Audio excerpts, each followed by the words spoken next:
সোনাপুরের কচুতলিতে নিরীহ মানুষের উপর অমানবীয়ভাবে উচ্ছেদ অভিযান চালানোর প্রতিবাদে এবার সরব হলো এআইইউডিএফ।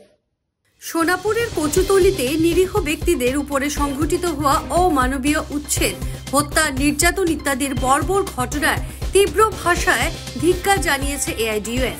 এই উচ্ছেদ বন্ধ করতে মুখ্যমন্ত্রীকে আহ্বান জানিয়েছেন তারা।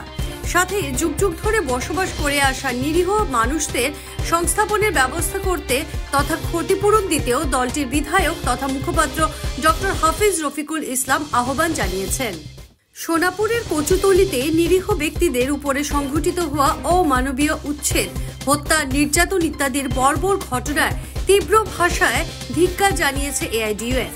এই উচ্ছেদ বন্ধ করতে মুখ্যমন্ত্রীকে আহ্বান জানিয়েছেন তারা। সাথে যুগ যুগ ধরে বসবাস করে আসা নিরীহ মানুষদের সংস্থাপনের ব্যবস্থা করতে তথা ক্ষতিপূরণ দিতেও দলটির বিধায়ক তথা মুখপাত্র ডক্টর হাফিজ রফিকুল ইসলাম আহ্বান জানিয়েছেন।